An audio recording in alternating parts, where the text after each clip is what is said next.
watches the darkened television, a sentinel that none shall pass. My cat heard a noise in the shower, her tail pressed low to the ground. Her eyes never wavered or shifted, though nothing was moving around.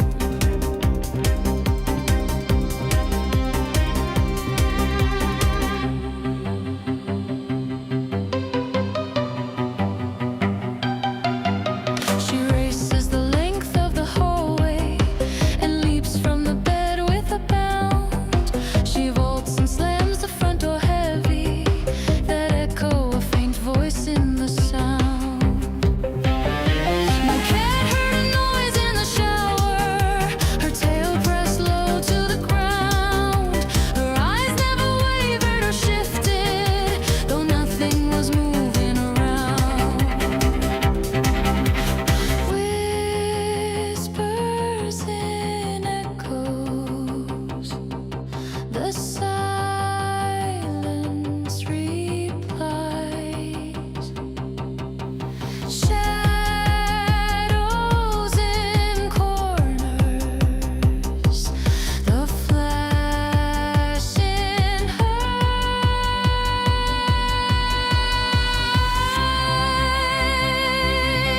eyes. My cat heard a noise in the shower, her tail pressed low to the ground. Her eyes never wavered or shifted, though nothing was moving around.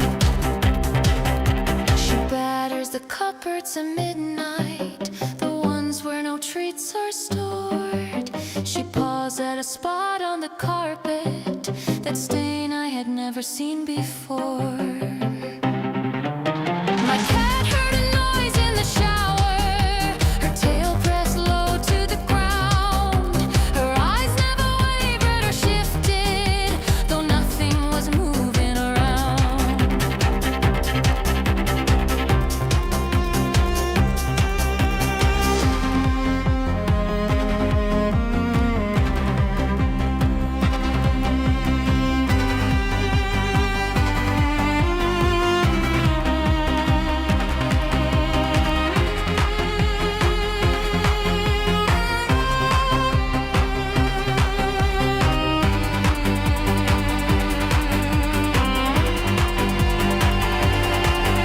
She sits by the door of the bathroom, her eyes on the tiles in the gloom.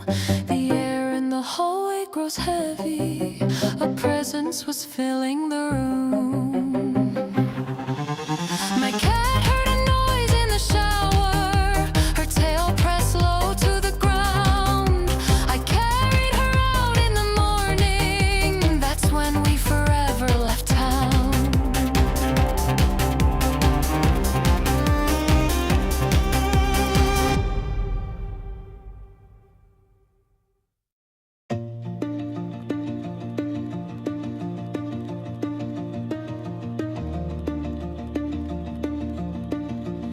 I'm leaving for Tar City, a short stay stretched into years. The marks I keep, my head still high.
its house city.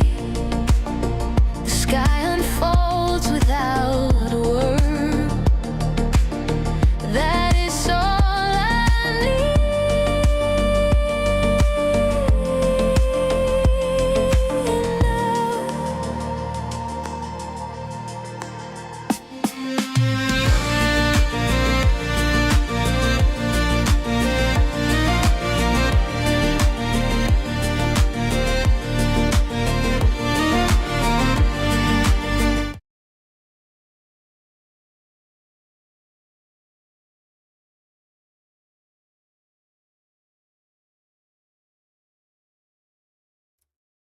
All right.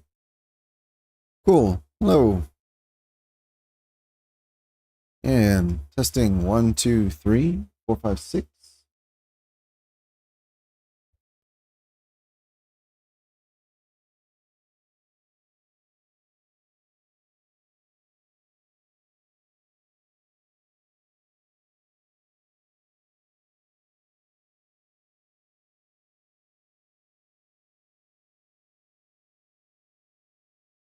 All right. Well, I have audio. These days, that's about all I can ask for. Okay. All right. So, I don't know. What's going on, man? All right.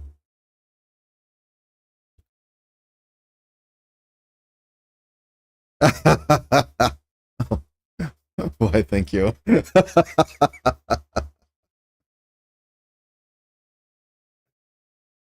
Yeah, I was listening to some of my older, not older streams, but like somewhat older streams. And the audio quality is just horrendous, and it just sucks.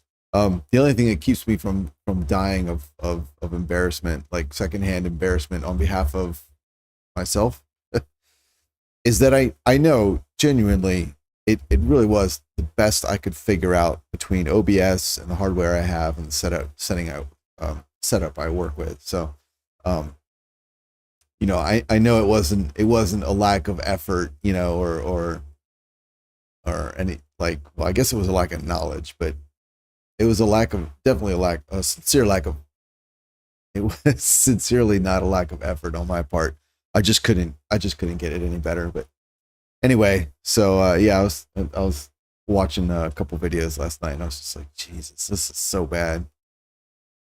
So the weird thing is, like, when I first started streaming on a whim, because I was just curious, like, how hard is it? What does it take? You know, what's involved?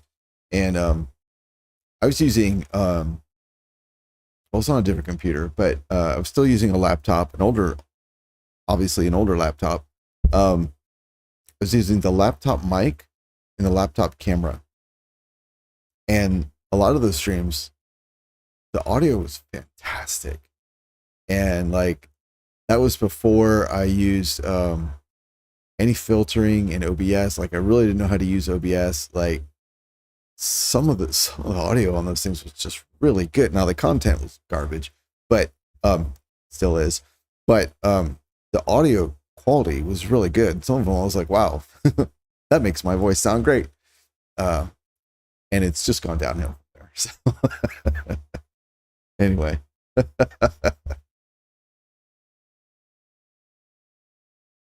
Right on. So today, I see that I don't know has declared his intent to return to Unity after encountering some troubles with blueprints in Unreal. Not to downplay not trying to say the first sign of problem.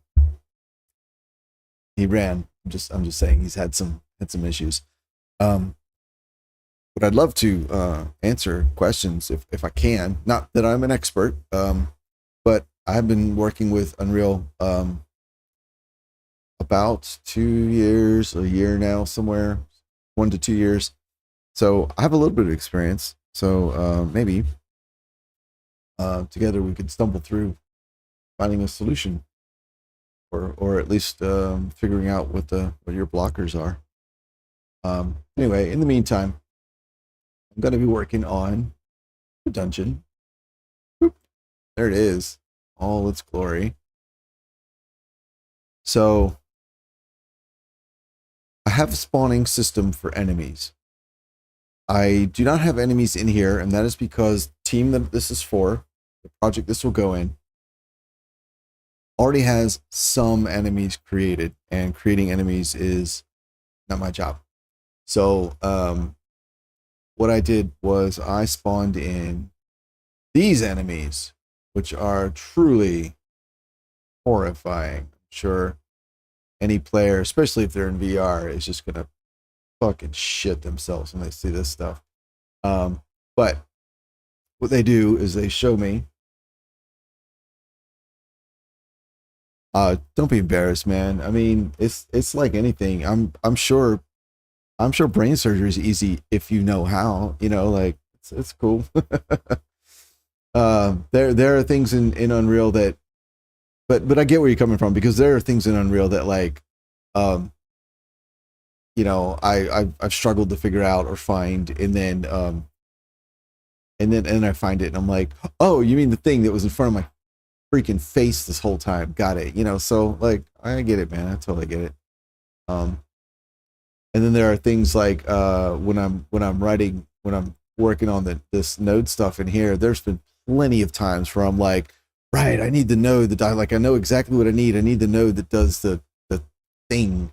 And then and no matter what I type, it just doesn't show up. And it's like, oh, you have to like, that'll only show up if you try and get it this way or that way, or you type the wrong word. Like, it's not a list, it's an array, or it's not a, I don't know, it's a loop, it's a repeat until, you know, block, or some nonsense. So, you know, man, don't be embarrassed.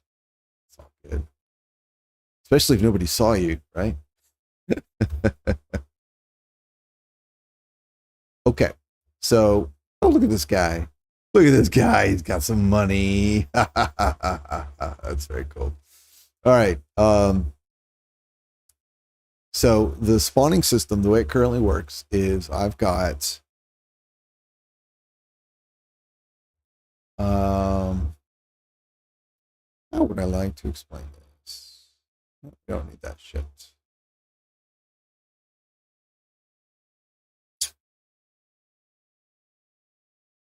If this were Unity, all this shit would be in folders.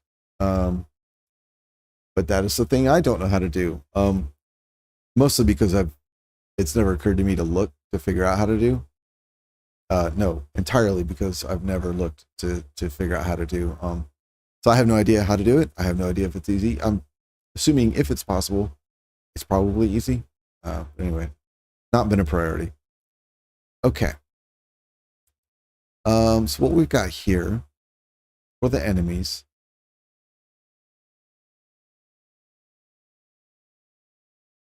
Okay. So we've got several sections. So we've got enemy control, population percent.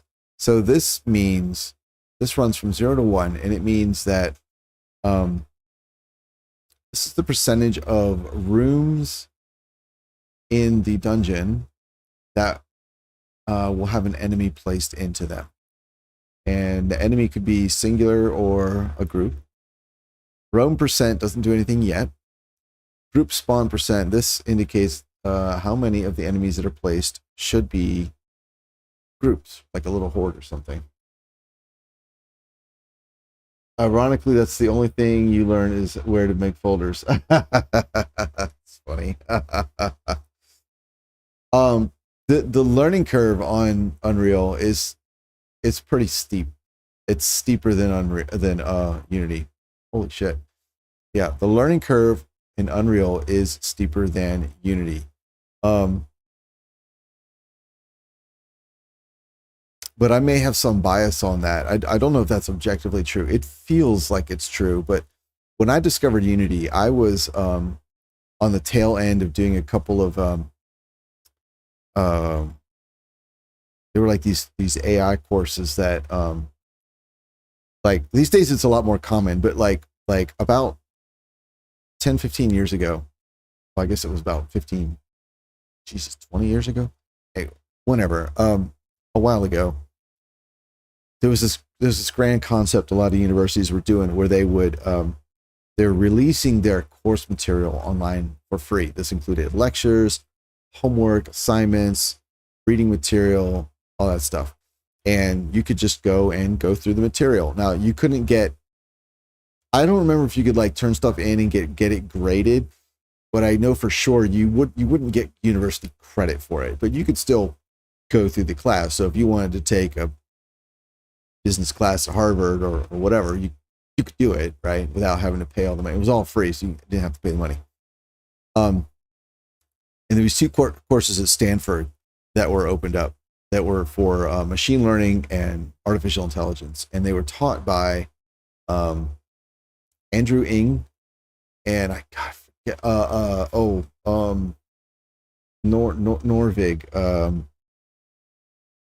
Shit, I forget. Anyway, the only reason I'm trying to remember is because the backdrop to all this is that basically like there were these two courses that had just been released at Stanford, and they were being taught by two of the like most prominent figures in the world of machine learning and artificial intelligence at the time. And I don't know if they still, Peter Norvig, I don't know if they still are. I probably.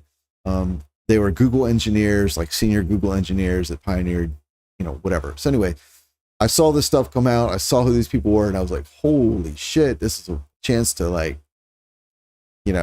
finally be on the like on the leading edge of a wave of new technology.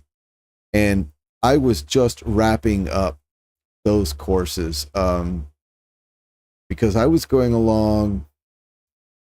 I forget the details, but anyways, I was just wrapping up those courses when I discovered Unity, and it was like the hardest 2 weeks, 4 weeks of my life to not open up Unity and tinker with it. Because I told myself, I was like, after my initial like discovery and playing around with it, I was like, oh shit, this will make me fail everything if I keep playing with it. So I shut it down and said, once I'm done with these two courses, I'll play. And I found like which I did. And then when I started playing in Unity, I found that everything was really easy to learn. Like there was a lot, and I'm not saying it was easy to figure out, but like all it took was like, go just Google what you want to do or watch. Like I devoured tutorials voraciously, and a 10-minute tutorial, like a 10-minute tutorial on this topic or a 3-hour tutorial on that topic. And there were a couple like build a game with me. And I went through them and I literally wrote in all the code that they showed on the screen. Even when they would be like, whoa, we're going to do it like this just to show how it doesn't work. I would do it. I was traveling a lot. I had a lot of free time. And I just found that it just was so easy to learn, but my head that was definitely my mind space, or my head space at the time. And Unreal, I found, is a lot more difficult.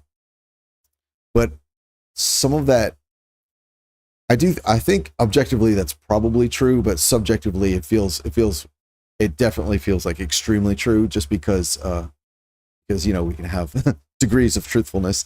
But part of that's because like when I was learning Unity, like I was just like, my mindset was different than it is for like, I didn't want to learn Unreal. I put it off. I was like, God, I can't be bothered. Like I just didn't want to. It was such a large ask. And and it is like a bigger application. It's than Unity. Maybe not much. I don't know, but I don't know. It just seems so much. I was like, God, I don't want to start all over again, So I really put it off for a long time. But I have found that after that initial kind of hump of like accepting this is what I'm going to learn, I'm going to do it, and then getting through some videos to get me started. Um, it's the curve really shallowed out very quickly. You know, that first curve was steep, but then it very quickly shallowed out. So it's not really that bad. You know, tutorials are a bit lacking, but if you really need something specialized, I have yet to be able to not be unable to find something I really needed to figure out. But for the most part, I use ChatGPT a lot when I have questions, as opposed to just Googling for like, how do I do this? How do I do that? I hit up ChatGPT. I'll describe the thing I want. Sometimes I'll write code, and I usually write it like I'll write C#, you know, or I'll just write pseudocode. This is what I want to do. I'm working with blueprints. I'm working with a node system. What nodes do I need to use? And link me a tutorial that covers this. And so I use it like a super search engine, basically.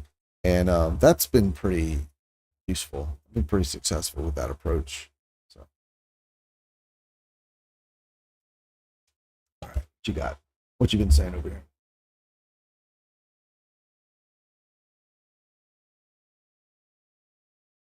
The layout. Oh, yeah, I agree. I don't know what it is about Unreal, but the layout is just weird. Like, the physical screen is the same size, but if you open up Unity, everything just fits on the screen better. And I don't know why. I totally get you on that. Like, yeah, the Unreal layout is weird. And yeah, there's a lot of like little things that just that I just kind of go like, why do you do that? You know, like if you open a thing, well, of course I have everything I've already opened, so it probably won't work. Yeah, but if you create a thing, you know, oh my goodness, create a thing here, yeah, just sure, one of these things, and then you open it. Why is it always a tab? Why is it always a separate window? What? Who thought that was a good way to go? Like, you know what I mean? It's just so I get you. There's like a lot of little things that just why would you do it like that? Uh, okay, let's see. You and we are gonna work on this guy. Already got open. All right. So my enemies. Maybe for Apple user layout.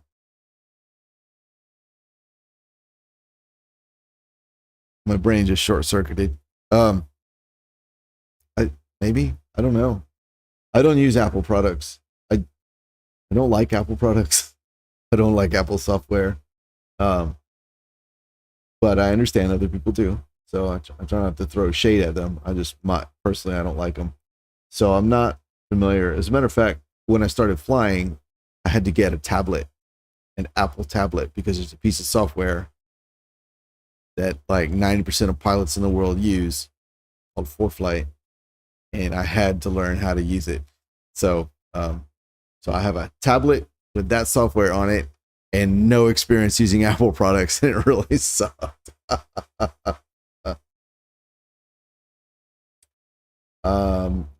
I don't know. Was Unreal originally an Apple I don't think it was though, was it? Because Unreal comes from Unreal Tournament, right? Like, isn't that the lineage? Like, you had the Unreal Tournament game, and then there was like I guess the editor for it, which then just eventually just became the Unreal Game Engine. But wasn't that all on PC? I don't know. Yeah, I don't know. I don't know, man. Yeah.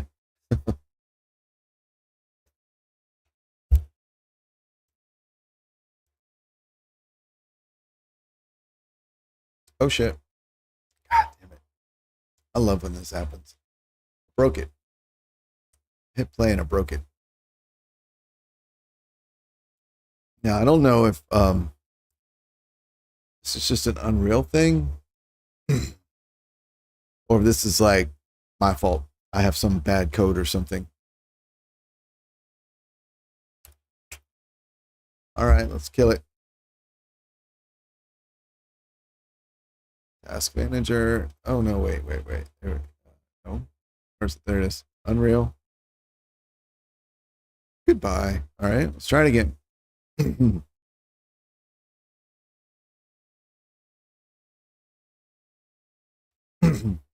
never played it. I actually never played it. GIMP. What? Why the hell is GIMP starting up? A ghost is haunted? No, my computer's haunted. My computer's got ghosts. Here we go. Library. Open.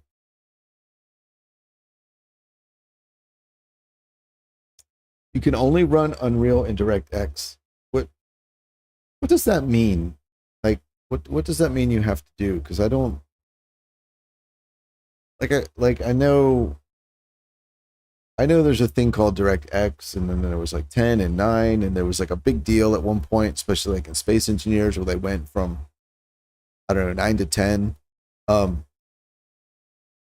And that has something to do with graphics, but like what does that mean? What does that mean you have to do? Because I don't understand. Like I don't understand what that means. Yes. Excuse me. All right, let's try it again. Yep. And sweet. All right. Oh, look at this guy hanging out in the closet. Gonna get you. Oh, he got his back to you. All right, cool. And don't mind the flickering. That's because the game is actually trying to spawn a group of people there, and they're all standing on each other. That is something I'm gonna fix today. All right, so let's continue through reviewing how this works.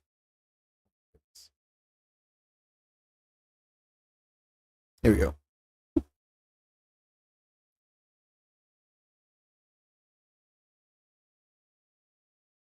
Oh, I see. You have to add a -dx11 on the start. Oh, I see. I guess to tell it to use the older graphics driver or whatever. Is that what that is? Is it a graphics driver? I just know it's related to graphics and it's important. Really. Okay. Right on. Enemy. All right. Group spawn percentage. This is this percentage of spawns that will actually be a group of enemies. This is 30%. And that is why some of these, like this guy, he's solid. He's just dude staring at the wall. And then others of these, like this one, this is actually several guys standing right on top of each other. All right. Oh, I did it again. Can I? Nope. All right. All right. So that's, excuse me, that's the basic enemy control. And then grunts, leaders, mini boss. So grunts and leaders are basically the same thing. It's just, I got 2 lists of enemies. Right now, each list has one thing in it. They're colored differently. But they're basically my enemy spawn placeholders. Got a group size min and max. So when the game decides it should be a group, it'll spawn. Fuck, I just remembered something. Let me do this real quick. At least I remembered. And boop, there we go. Awesome. How's that, Pan? Okay. Oh, it's what it is. I just remember, man, after I watched reviewed the previous couple streams, and I was like, yeah, I'm pointing all this shit down over here, and nobody can see it. Felt like a dumbass. DirectX 12 access violations, error crashing on GPU AMD. Oh yeah, that does sound bad. All right, yeah.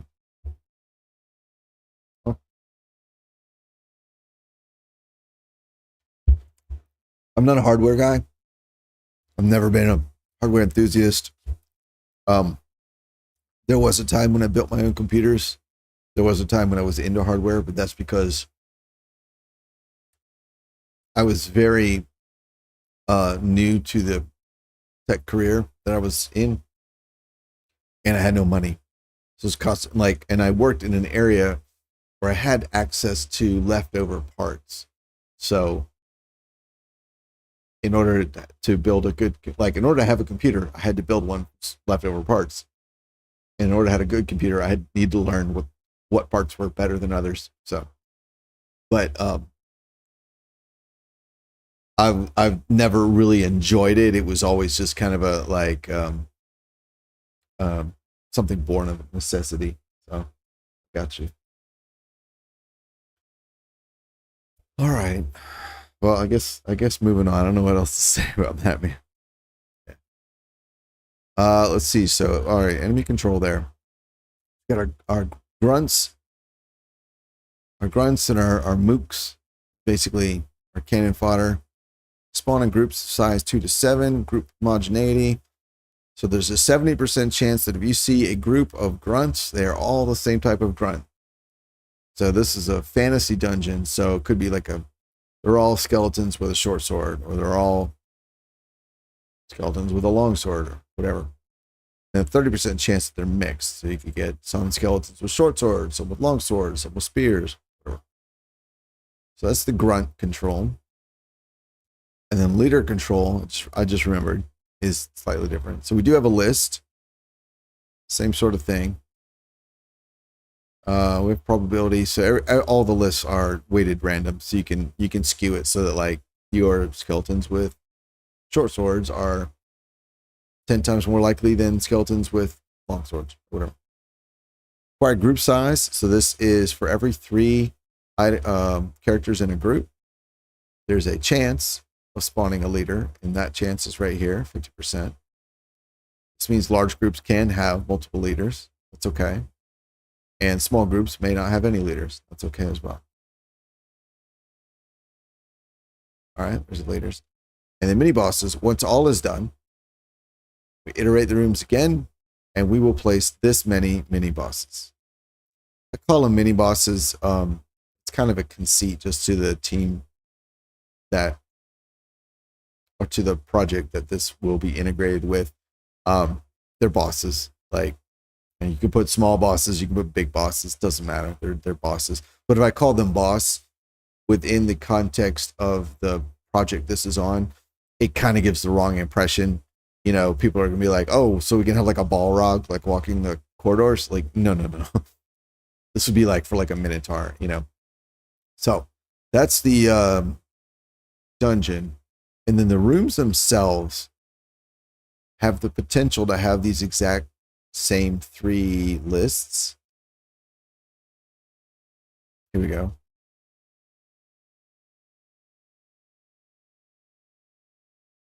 Trying to remember. Oh, they're defined in the room definitions,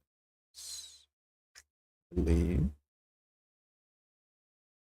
No. Normal. There we go. Terrible idea. All right.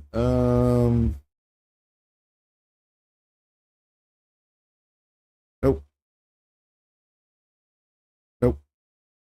Nope. Nope. Nope. Oh, here we are. Yes, part of the blueprint. We can add enemies. And this is the only room where I've done this so far as a proof of concept. So we have grunt, leader, and mini boss lists associated with each room. So, excuse me, when the dungeon is complete being built and the enemies are to be placed, and the dungeon generator iterates all the rooms and checks for the percentages to say, should I put anything in here? And it comes back, yes. It then says, does this room have any enemies defined of the type that I'm trying to place? And if so, it uses from that list instead of the dungeons list. So this way you can get a dungeon full of, say, goblins, but a particular room full of, say, kobolds, whatever. All right. And that all is working, surprisingly enough. And I think, let me see. Here we go. So this guy, if you'll notice, he's round. That is because he's a room enemy. And, oh, one other thing. Do I have... where is... Here we go. Nope, that's not it. I'm looking for a setting I have found quite easily several times. There we go. Boop. So now, I believe you should see my cursor. So there's that guy.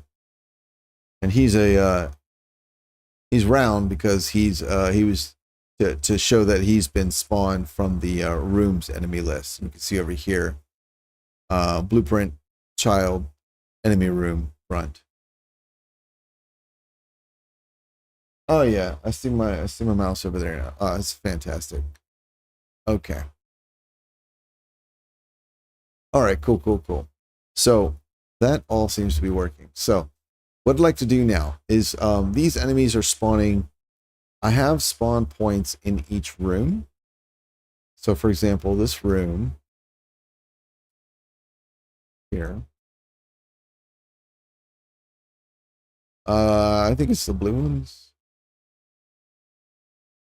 Red ones. Oh, red is dangerous enemy. Okay.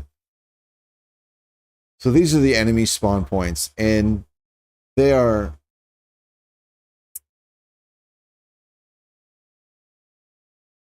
I don't really know that this is a great way to do this, but it's a way to do it. It works. So I kind of... That's what I've started with. Ideally, what I'd rather do is basically identify the blocks that are the floor, or the geometry that is the floor, and just pick a random point on the surface. Check that it's not intersecting any walls or like columns or anything, and then just spawn an enemy there. I would much prefer that, but at this point in the project, I could probably, if it's possible, I think I could figure it out. However, there's a difference between figuring out and getting something to work and doing it like well and in a performant way. That's the part I don't think I can do yet. I don't think I have the skill set for that yet. So I'm going with this for now. And what I'm doing is I've defined spawn points where enemies can occur, and I will add a node that will add a random offset.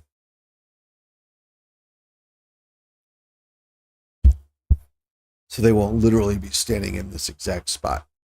And that is also how I plan to create the groups.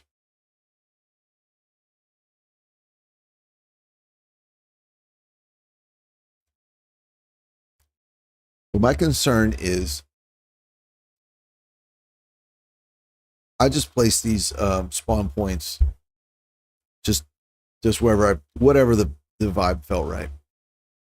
And there's no guarantee that they won't be... I mean, I did generally try to put them away from walls, but there's no, like, I didn't have any guidelines I was adhering to or anything set in stone. So that means I'll need to be careful, I think, with the random radius that I place them bad guys in, which is not a problem for individuals, because even a slight variation, like here versus here versus here versus here, is fine. But for a group, if my variation is only this much, like this circle, and I'm trying to spawn 7 guys, it's not gonna work.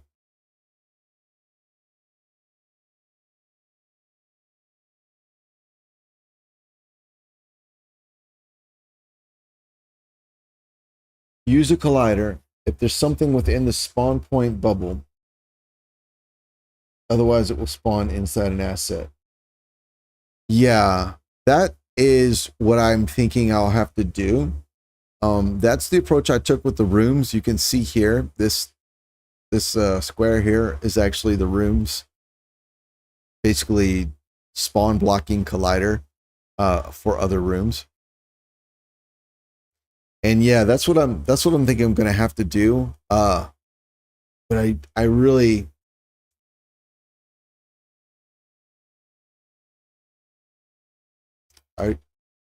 I'm really trying to rack my brain to see if there's genuinely any other way to avoid that. And the reason I want to avoid that is because the enemies in the project, there's no guarantee they're going to be the same size.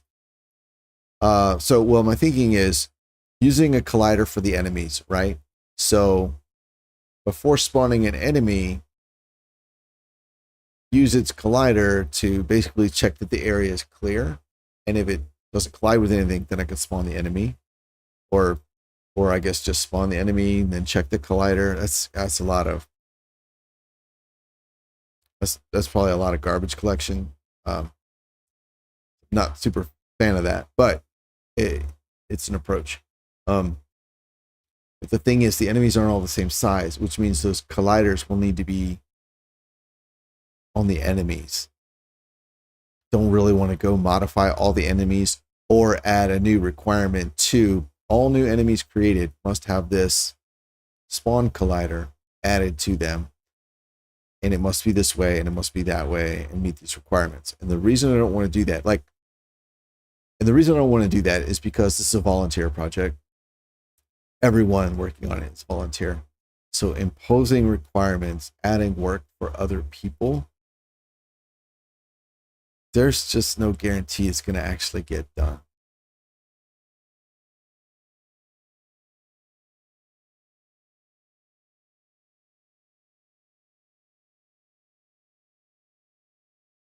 Saint Firefly, hello.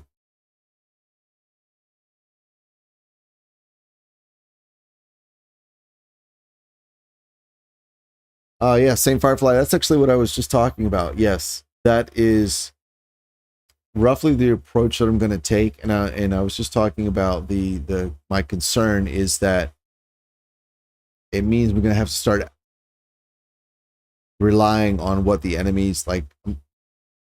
I need to rely on information from the enemies, and I don't really have, like, I'm not sure I can genuinely rely on that. Yeah. Drop spawn bubble size to the ground. It will bounce to an empty place. Random spawn points. I don't know that, like, I love solutions like that. That reminds me of like how to find the optimum arc between 2 points is you hang a wet rope between the 2 points, and however it sags, like that's your solution. That's the optimal curve. I like that idea. My concern about that is it means that after the dungeon spawns, there's literally a waiting period.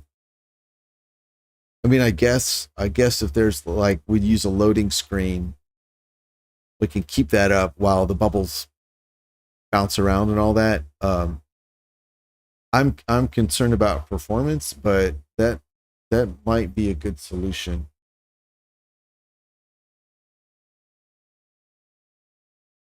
You can get the mesh bound of what you want to spawn, so you don't have to add anything. I was wondering if that would be possible. So that's good to hear. Thank you, Saint Firefly.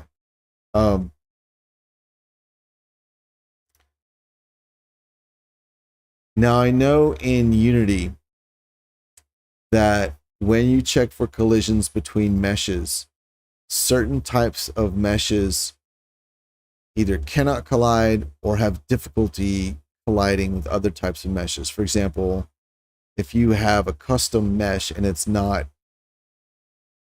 convex, sometimes, like, you can't get a non-convex mesh to collide with another convex mesh. Like, you can't detect collision in Unity. or something like that. The details might be fuzzy, but I remember that being an issue. Like if you stick with primitive is one thing, but if you have something really complicated, there are limitations. So I am concerned, or I'm wondering if that will be a problem in Unreal. I don't know if Unreal has the same limitation or not. I would expect that it does, because the limitation isn't because Unity just like isn't good enough. It's a complexity. It's a computational complexity limitation, which is why it can't be done in Unity. So I expect it'll be the same in Unreal. But if it's not, and let me know. Yeah. So anyway, that's my concern.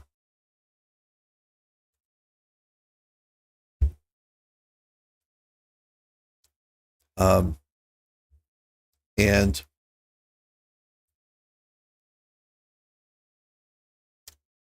I'm going to think about trying that.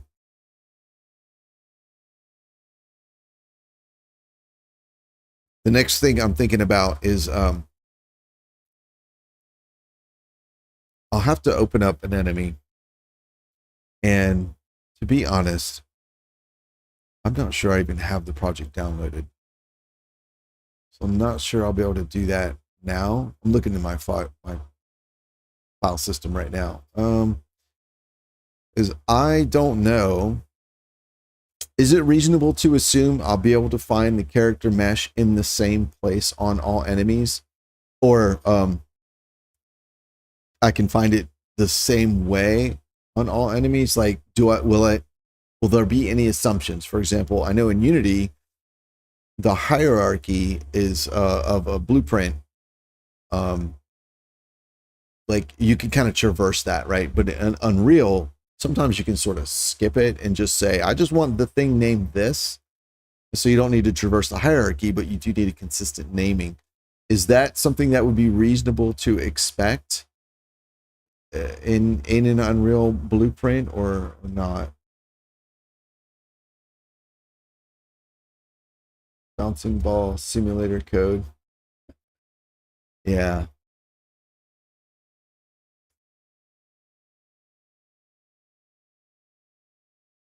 I don't know.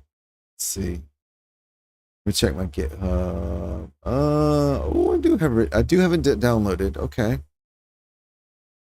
All right, cool. So that may be an option.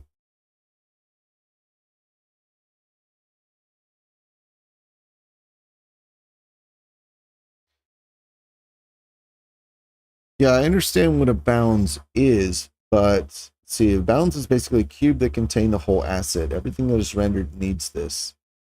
Everything that is rendered needs this. You can use that to get the rough size. That makes sense.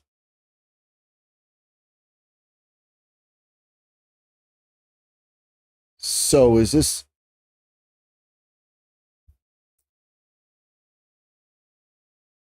everything that is rendered needs this? So is this something that is just okay? This is what you're talking about, I guess, huh? Actually, I don't know if you can see this or not.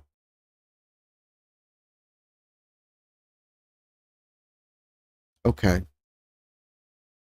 Okay, so it sounds like, and it kind of looks like you can't. I don't think this window is on screen right now.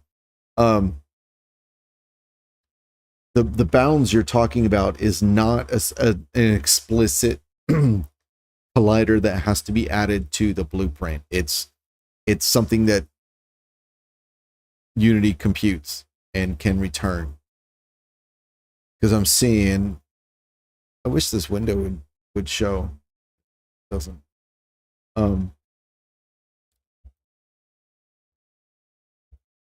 So I'm seeing, Jesus.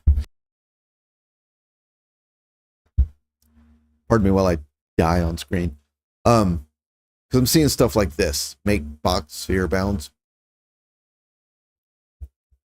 So I'm assuming that's what you're talking about. It's for occlusion and stuff like that. Oh, okay. All right, got you. All right, cool.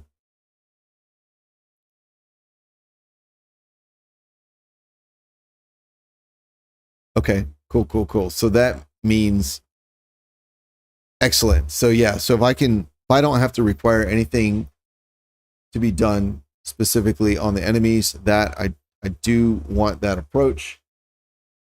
And if that means I can spawn, it does mean I guess I run the risk of having to spawn and possibly delete things. I suspected that would be unavoidable. It does sound like that's unavoidable. Um,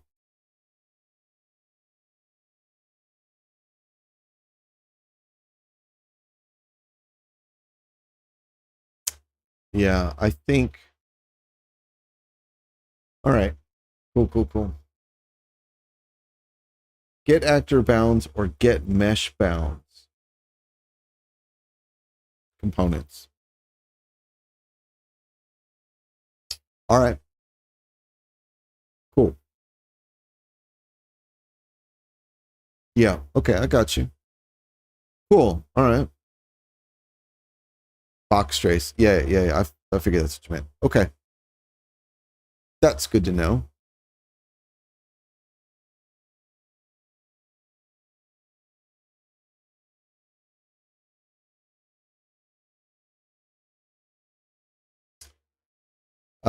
Right on. So then spawn enemy at spawn point. This takes a blueprint and a spawn destination, or it takes a weighted blueprint struct. Busts that open, grabs the actual class out of it, spawns it at the spot. So here's where we need to add the randomness. And this is also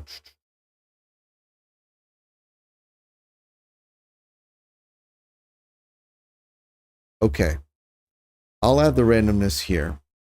So what I'm going to do is I'm just going to add the randomness first. What is the name of that thing? Random offset? Shit. Let me check. I just saw this yesterday. Hang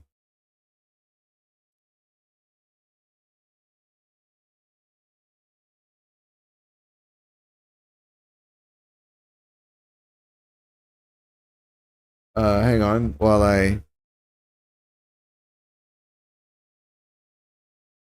here it is. Let me open these.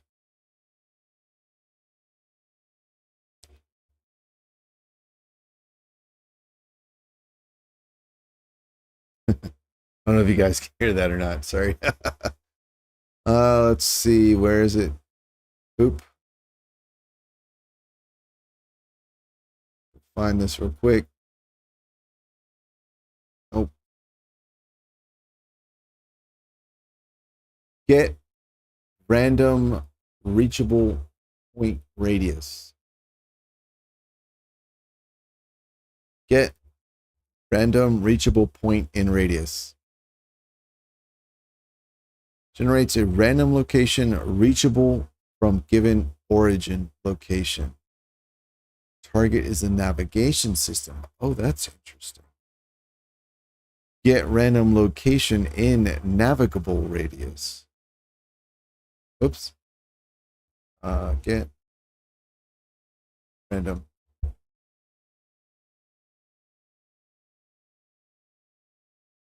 Okay, let's go with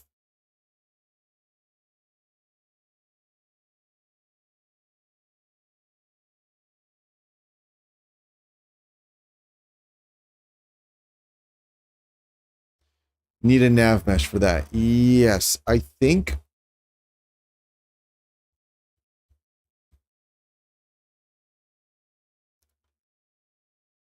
Okay.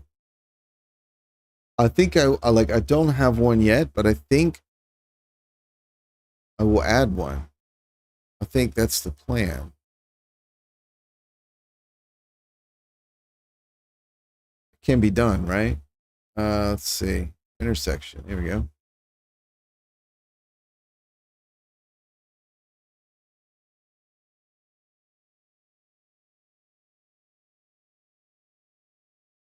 Can't I?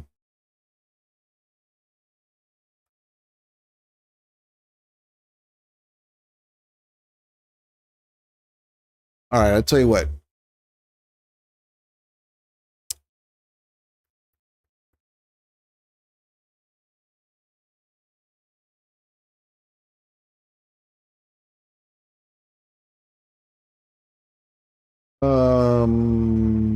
Let's write a function.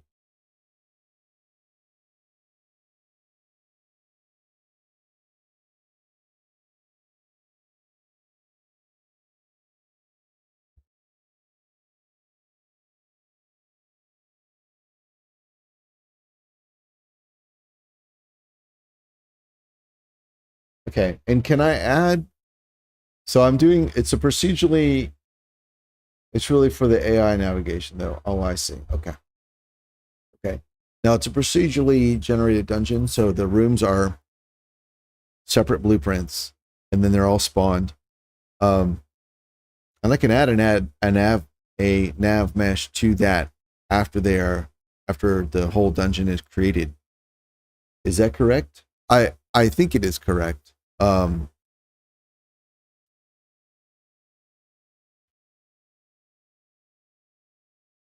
Yeah, that's actually a random point in a range and then build a vector. That's actually what I'm about to do. Yeah, exactly.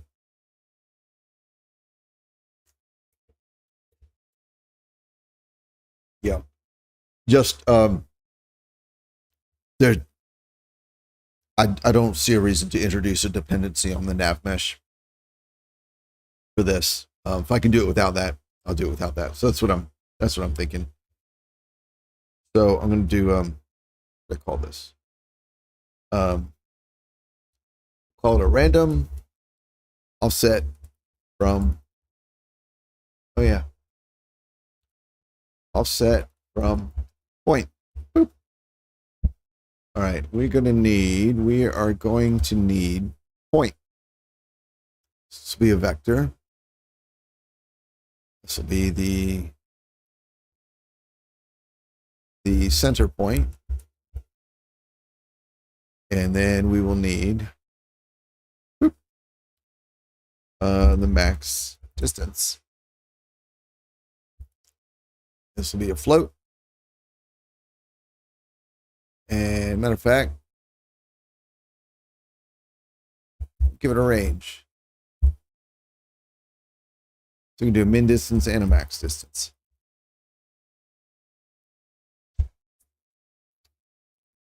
All right.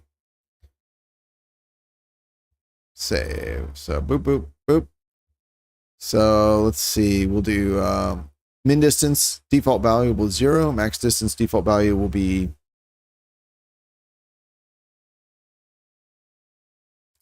I guess 100. That's only 1 meter. That's not much, but it's a default value. It's fine.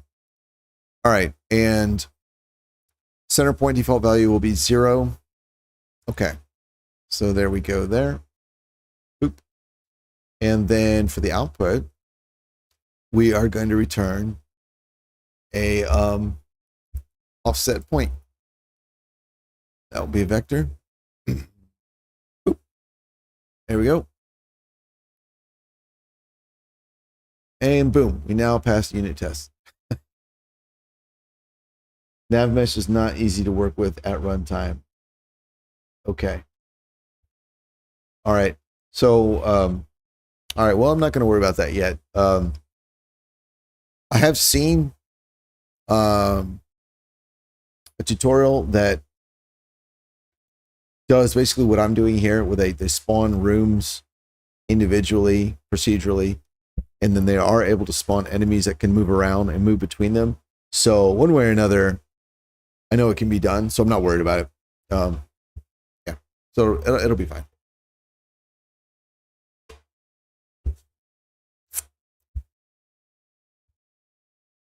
And I'll just avoid using it for something like this if I don't have to. Okay, so let's see.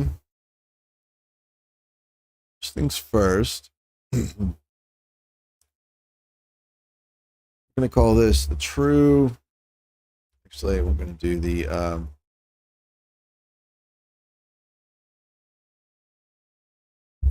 just going to call this min. This is a float. Make another one called max, also a float.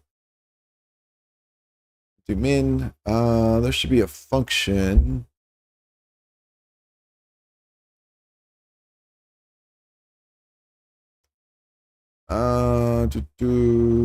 Let's try like this. Oops. Min. Float. Time span.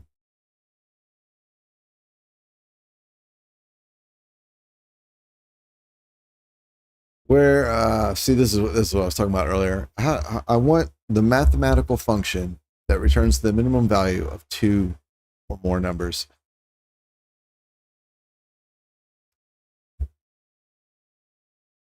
There we go. All right, you two bastards. You go in here, and then here, set, right there. All right. And now I want max.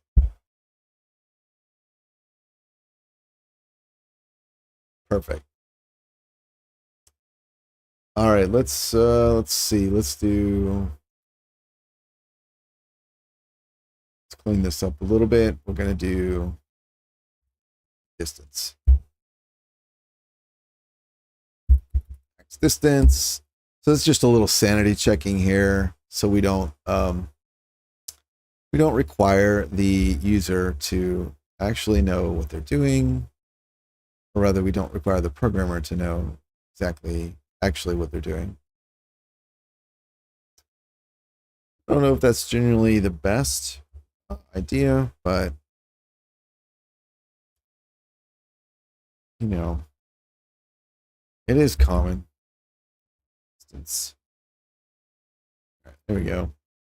So much green. I love it. And then we'll do max. Set. Right there. Okay. So you come to here.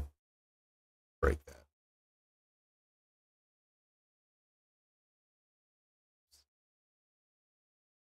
What's going on? Thank you. Do I want to do? Yeah, that's fine actually. Okay, here. So this will be the actual minimum offset. All right, here we go.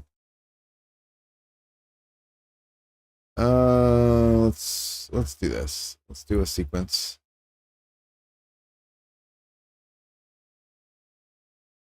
This guy there. All right, kill that.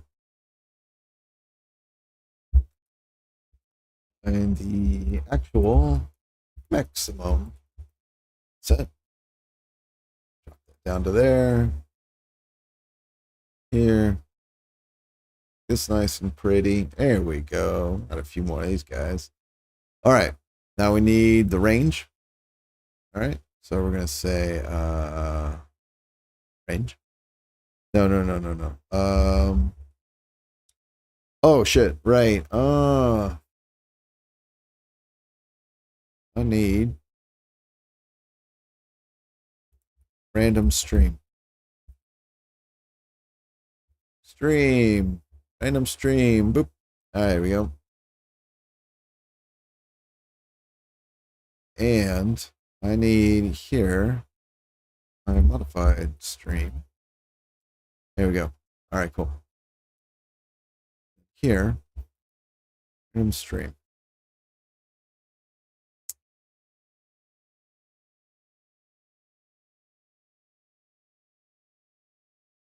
Do I need to set a spawn height? I've been ignoring that. But yes, I probably will. I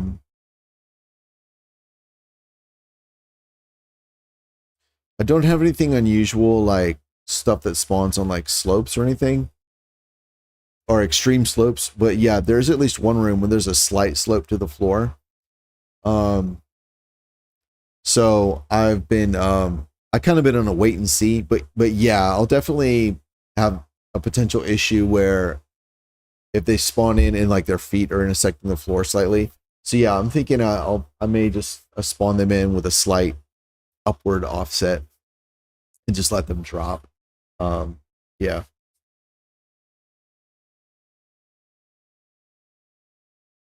And yes, I'm expecting them to drop in. That's for sure. Yeah, yeah.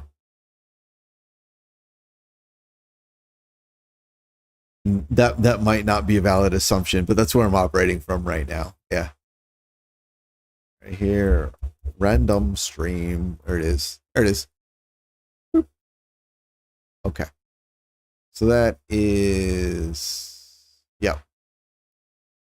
All right. So here, get a random float from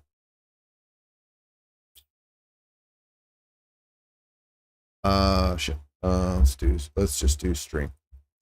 Stream random float in range from stream. There we go.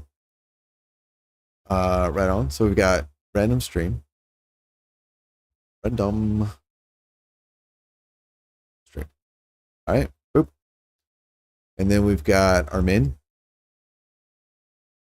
and our max.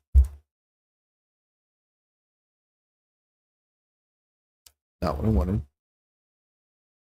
Yeah. All right, there we go. Okay, so now we have a number and all right, this is here. Let's add some notes here. So this is going to get a point with a random offset here on the. Now this always throws me because I grew up in Unity. And in Unity, horizontal plane is Z forward and X to the right. So this is ZX. But in Unreal, I believe Z is up, right?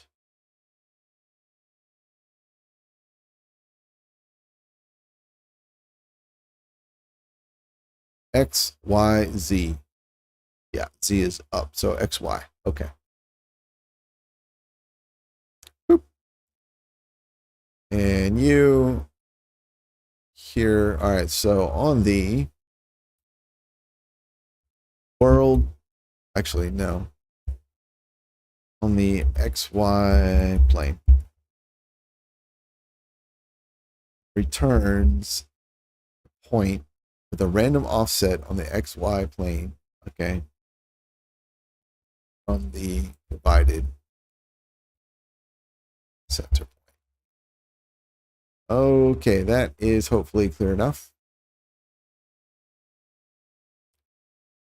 Correct, Z is up. Oh, thank you. Fantastic. All right. Oh, interesting. All right. So I got my range. So now I need an angle. Right on, I need an angle. So do that.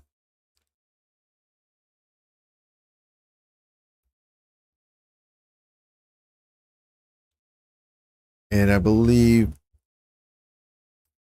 think things work by default in degrees.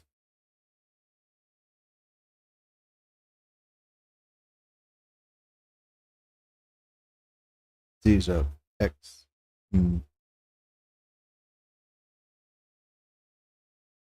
Right on. Now we're going to do some trig. Love it.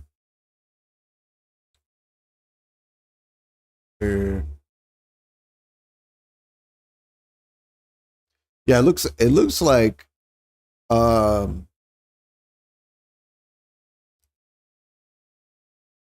it looks like here. Grab this arrow. So I'm looking at the colors and I'm looking at the over here, X, Y, and Z. Yeah, it does look like Z is up there. I don't know.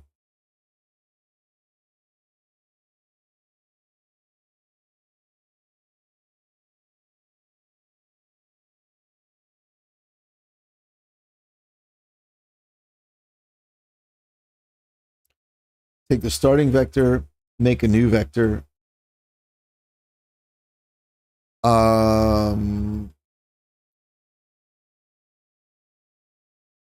What are you going to make the X and Y components of the new vector out of if you don't get an angle?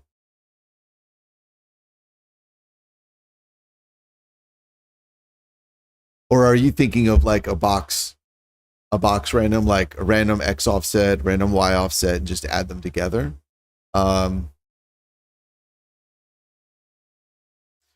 Yeah, I guess that could work.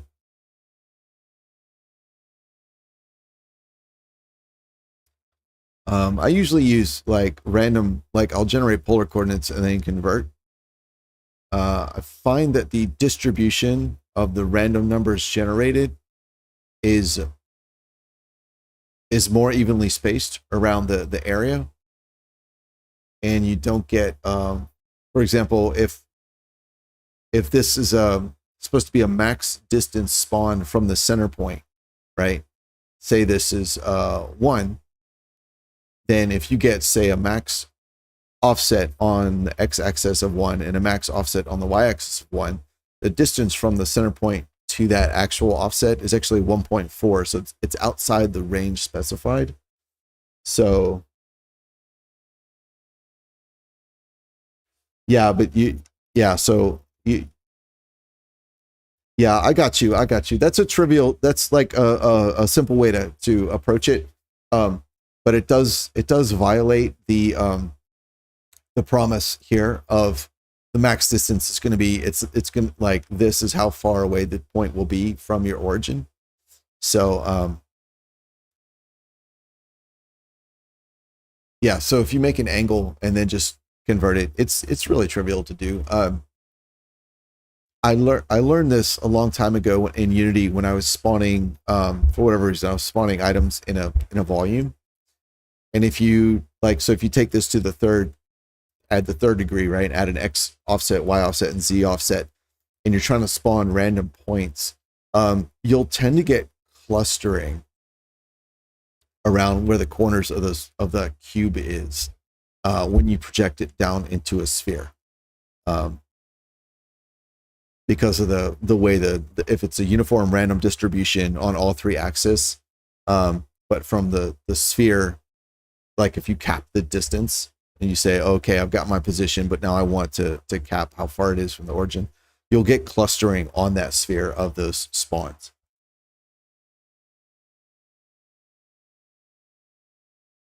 Yeah. So it's easy enough. We got our distance, so we need a cosine. We'll do degrees. Boop. And we need a sine. Boop. All right. And the angle will be here. Let's go ahead and store this. So we'll do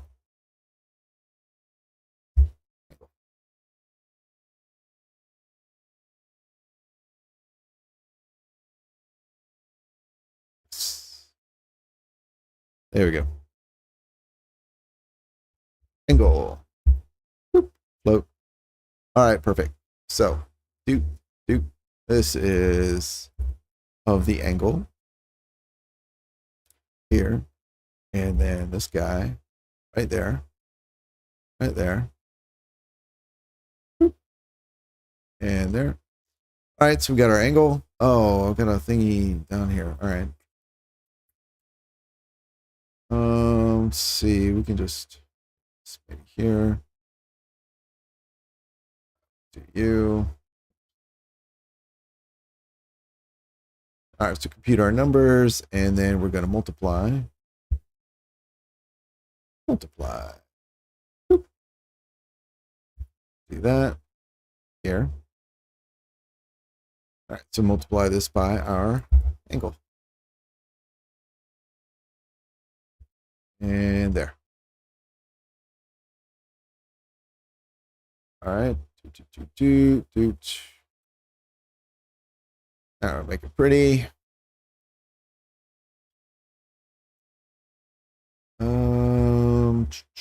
Random float from stream. This. There it is. Ah, and this is my distance. Oh, that's not what I wanted to do. What a goof. All right, this is remote to local. Yep. This will be the offset. Can I use that word? Yeah. All right, there we go. Thought something felt weird. All right, we'll hook this up.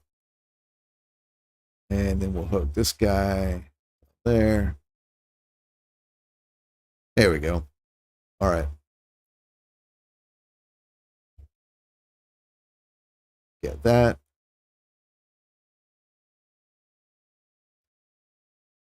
All right. There are our numbers. All right. Now we'll do let's see, a vector. How do we make a vector?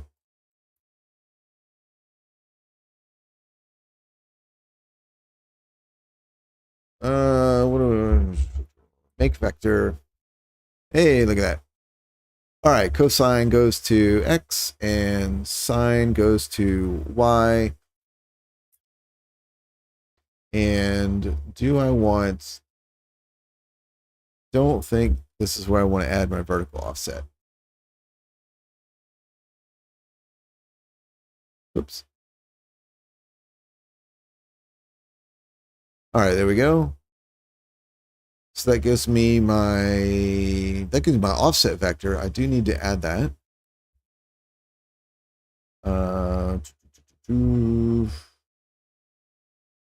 Not bounded. Add vector. Can I not add these things?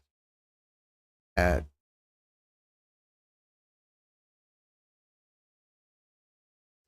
There we go. And the input was called center point. Center point. Boop. There we go. And then, there we go.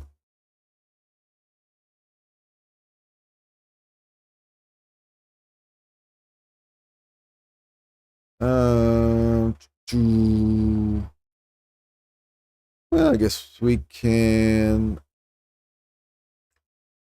I set? No, I think I have to drag this here. There we go. Boop. All right, there we go.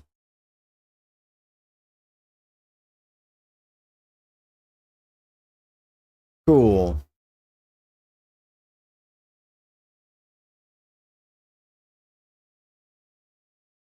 Make vector. Oh, okay. Oh, just the plus would have worked. Oh, okay. All right. Cool, cool. Thank you. All right, so here we go. We've got this over here. This is to our right, compute the polar offset. Just call it that. Here, slide him out. Here, do this, right? Convert polar offset to Cartesian set and make offset vector. All right. And then here, let's see. And you. Boop. There we go. That one.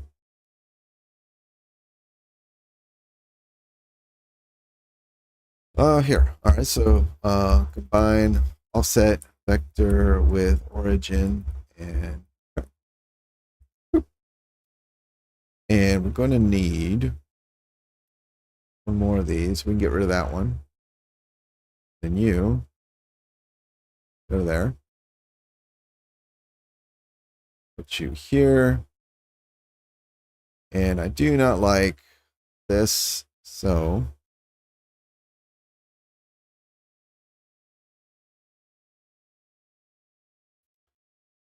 promote this to a local, call it the offset.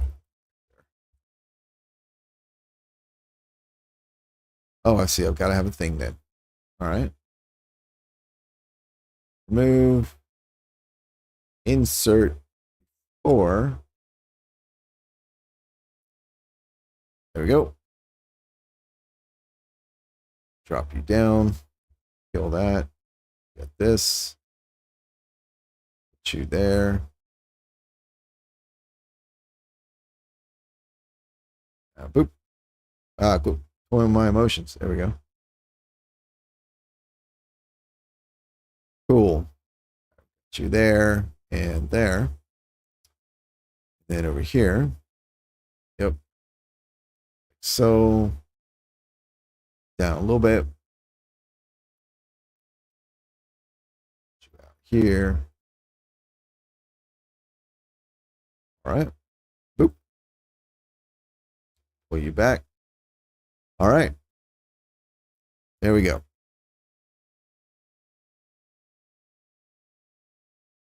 All right, so let's have a look. Random offset from point. We're going to provide a point, a min and max distance, and then a stream.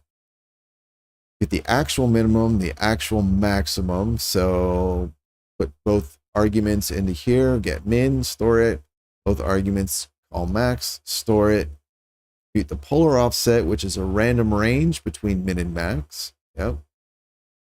And store it. Oops. Let's rename this offset. Rename distance. All right. Naming is important. All right. And then we get the angle here. All right. Convert polar offset to Cartesian offset. So we take the angle, the cosine, multiply by the distance, and that becomes x. Take the angle, the sine, and multiply by the distance. That becomes y. Z remains 0, and that is our offset vector. We add the offset vector, the center point. We add them together. Throw that back in the user's face. Awesome. And we return the random stream, which we've modified once, twice. Cool. All right. Compile. Yay. Awesome. Go away. So here,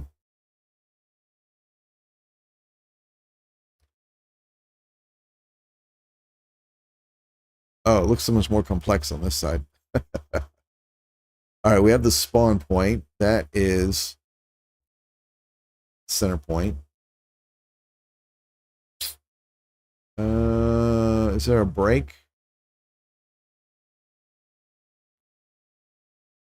This is a scene component object reference. So I guess we want the transform. Can we do position? Transform.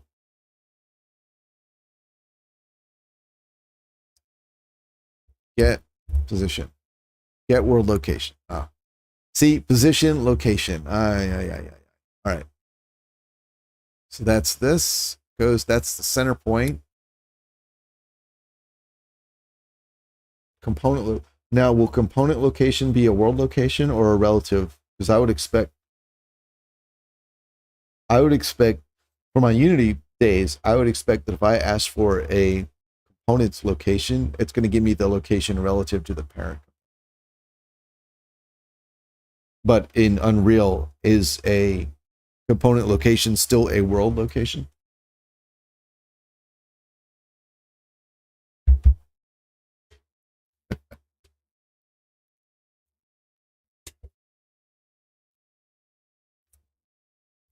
All right. Min and max, 0 is fine. Max will do we'll do 3 meters. Oh. Let's come over here.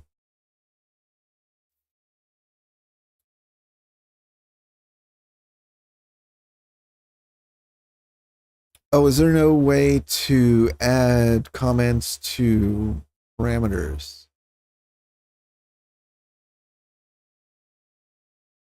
Also,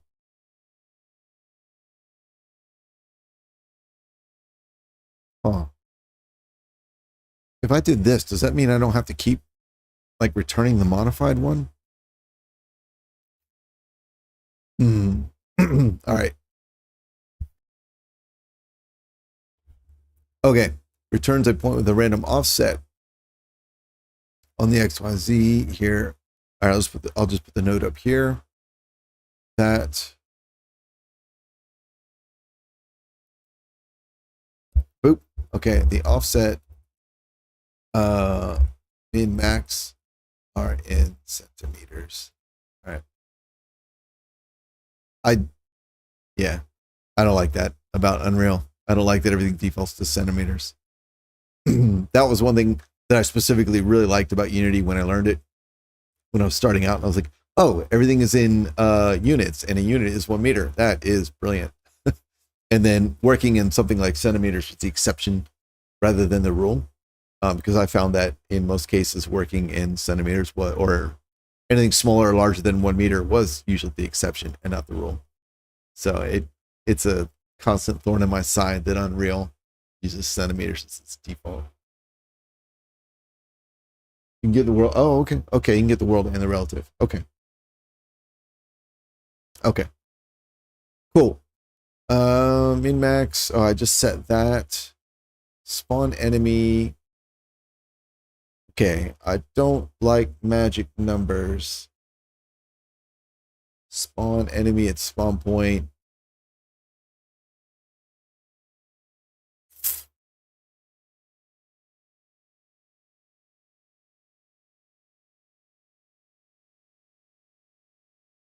Yeah, I'm gonna add a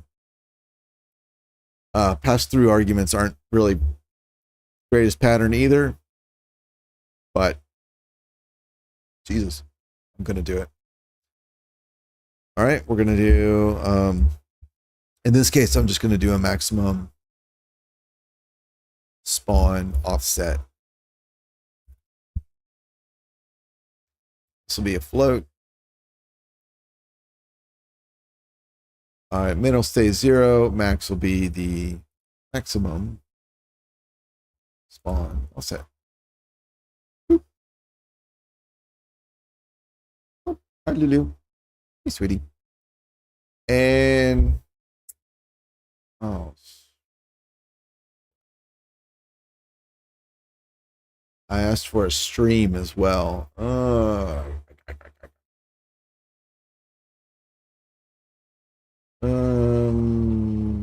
That's not here. Spawn enemies. All right, so this will be under enemy control, under enemy generation. Here we go.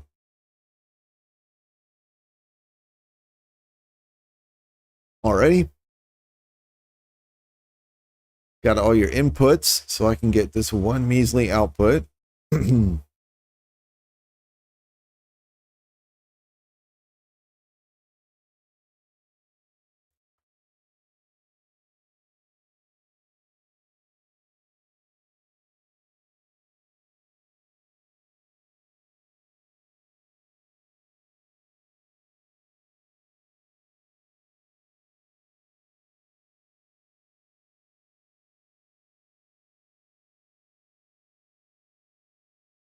Yeah. Okay. That was not, I should not have done that. All right, so we'll do this. Oop.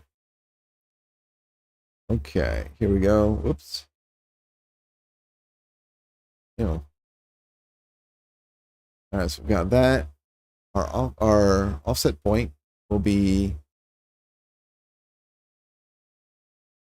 here. Let's go into here and modify this to call the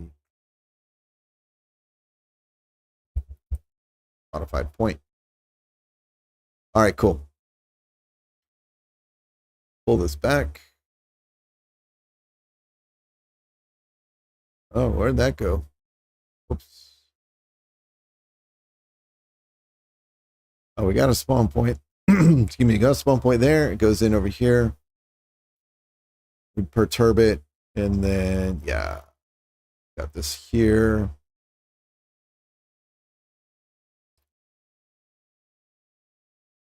Boop. Oh, that one.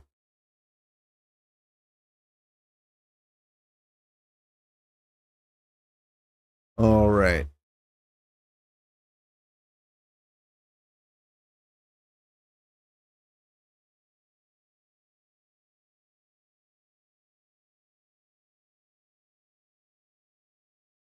Such a little thing adds so many more nodes. All right, so we've got you. Pull you down here. There. There. And since I'm here, I don't know what my problem is today. Sorry, coughing. All right. Got you. There. I love this. I don't hate it, but all right. We can add a random rotation. I know I skipped over that. I was aware that I skipped over that when I skipped over it earlier. So we can go ahead and add that now. So we're going to say get random float. Fuck me, man. All right. Float from stream. There we go. Yep. All right. So we'll do 360. Boop. We'll do this guy.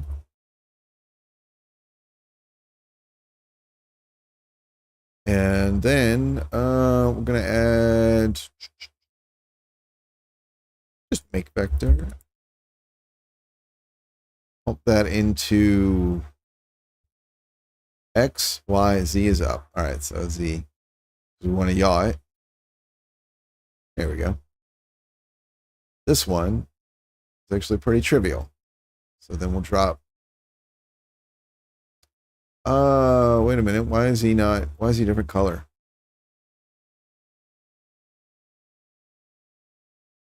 Vector. Rotator. Oh, right. Make rotator. Rotator from axis and angle. Yeah. Actually what I want. There's your angle, axis. I'm guessing I do like that to indicate I want it on the Z axis. All right, that's cool. And now we have, yeah, I knew that color was important. All right, cool. So there we go. So now he's going to be spun randomly. Perfect. All right, we'll leave that alone. And we are now good. And I don't actually need to return these because I just violated encapsulation and directly accessed them. So I'll hang my head in shame and not worry about it. Cool. Did I look up C++ to blueprint hooks? No, I did not. I'm in no rush to start messing with C++.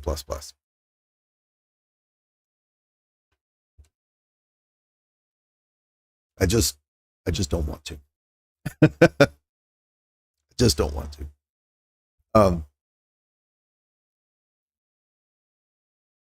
Yeah.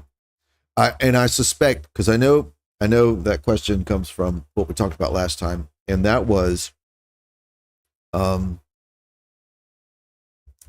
loop with break. Right? It was one of these, and I think what would have to be done would be a I think I think what had to be done, because I was talking about how there's no like continue node. I think just from looking at the other nodes, what would probably have to be is another. You'd add another. The continue node would be here. So then you'd have your loop body doing stuff, and then when you need to continue, you'd bring it down and loop and plug into the continue here in order to get the continue functionality.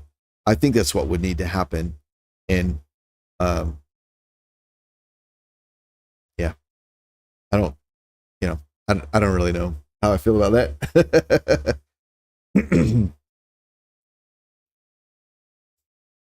Okay.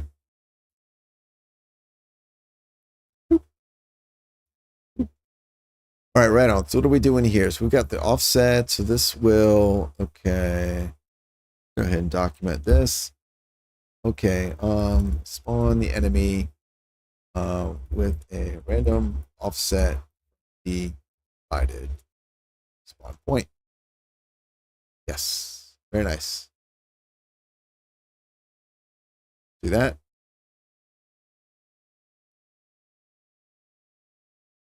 Okay, we can bring this up. Got that. And we can bring this up. Right there. Cool. All right, this is, comment this too. All right, this is provide a random yaw rotation. All right, so this will be like a left, right, right, to the spawned enemy. Boop. Sweet. And here's where we store, right? The spawned enemy. That's where we spawn it. Okay, great. Beep. So as written, I should be able to test this. Max spawn offset. All right, let's give this a default value of 300. So that's 3 meters.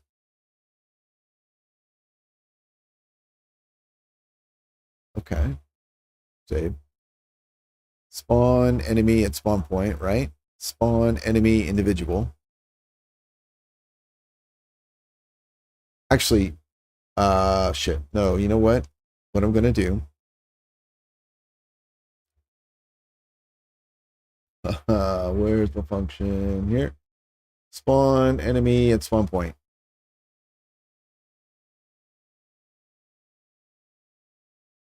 Yeah, here we go. So I'm going to set the default to 0. That way, if there's a problem, I should be able to, like, my indicator will be that, oh, all the enemies are spawning at the exact same point. So that'll let me know that there was a problem within this function, at least with that part of the function. Okay. And then compile. And then here is where I'll specify max spawn offset for individuals will be, oh, I don't like magic numbers. We are at the spawn enemy individual.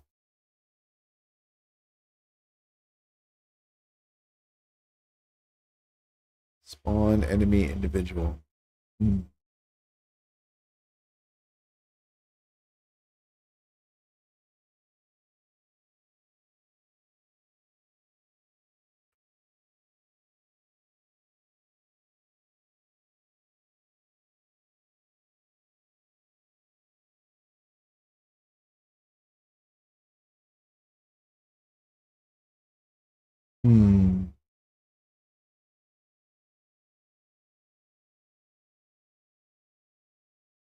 Let's promote this to a local variable.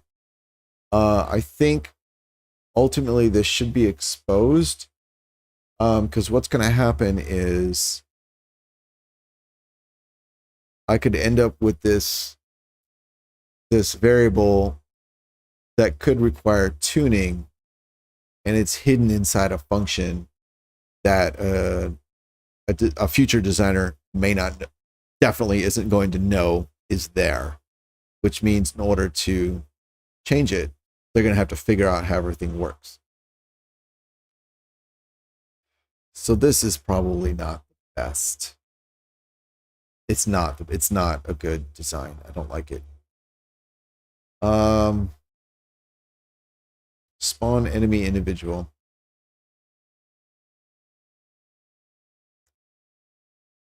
But I also hate, yeah, of the two evils, passing a parameter through from function down to function is, I think, the lesser of the two evils. So we'll do that. Here's our float. We're gonna do all right, enemy spawn offset distance.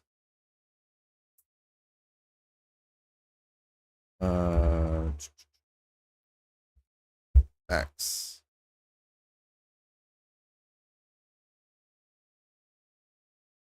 Yeah. All right, let's get rid of that. Get rid of that. Get rid of this. And this is max spawn. There we go. And then down here. All right. Here. And boop. And then there. Pull that down. All right, cool. And then this one, spawn enemy individual, will come from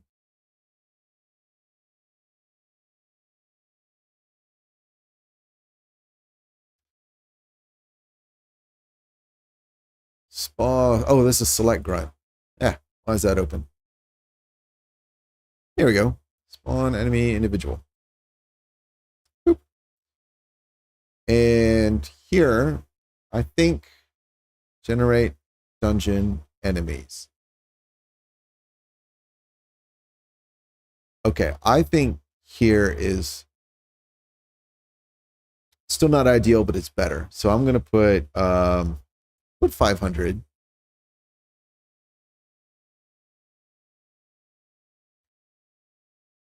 And then for groups. So what I'm thinking is I'll probably ultimately end up promoting these to variables, to expose variables on the dungeon under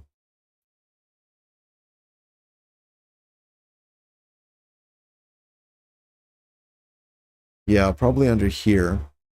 And I'll do one value will be like the max offset for an individual, like the variation, and then the other one will be, I'll probably call it like density or something for like groups. I'm not sure. We'll figure it out. Step one is get it work. Oh, what you doing? What are you guys doing over here? You can add this macro above the function declaration. That lets you call it from BP view function. View function, blueprint callable, void foo.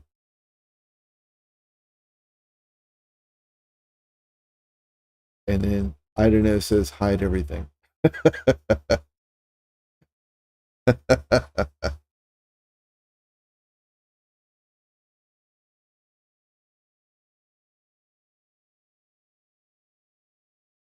Interesting. All right, what I'm going to take from that is that it is possible to link blueprints to scripts. Yeah. Which I figured, but cool. At least now I know I've got a new thing in my head called U function. So when the time comes, I've got a keyword to search for. Cool. All right. This should be there.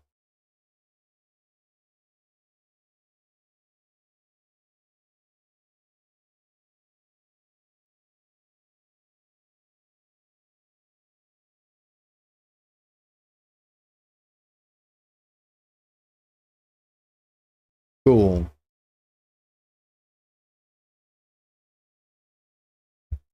Killing me.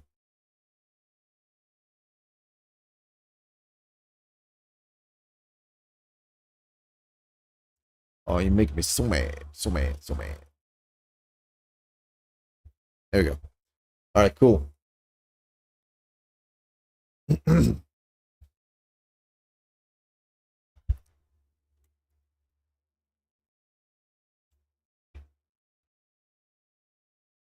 All right, sweet. Let's see if it works. Turn it on, run it. So, what am I expecting? I'm expecting things to not spawn in the exact same spots. So, to test that,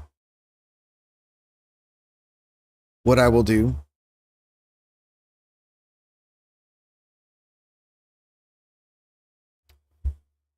let's run it. Hey, that's nice. All right. I can tell already it's working because I know this guy's spawn point is not that close to the wall.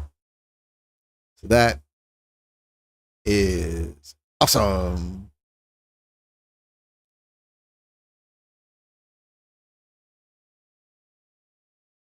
Oh, yep, here's a problem. Okay. So that goes back to having to check for intersection, which is what we were talking about at the very beginning. So not unexpected, not unexpected at all.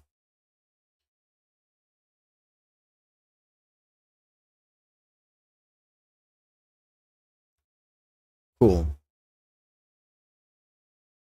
All right. Yep, here's another one. Yeah. Okay. Okay, and this is proof that the rotation is working because this is actually supposed to be a group. So that's cool. Oh, how many are here? 1, 2, oops. 1, 2, 3, 4, 5, 6. In this little area. Oh man. That's not good. Alrighty. What about you? Yeah, you're there too. Okay.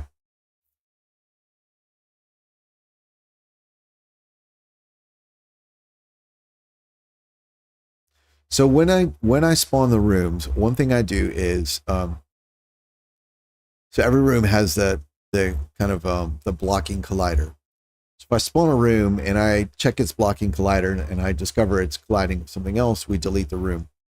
And it sounds like that's the approach that I'll need to take with characters.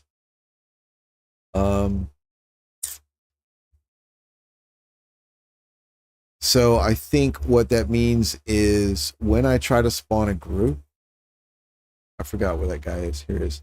Like over here. Like I doubt 6 characters will fit in here easily. I can see there is literally room for 6 of these guys, but with random placement, I doubt it's gonna fit.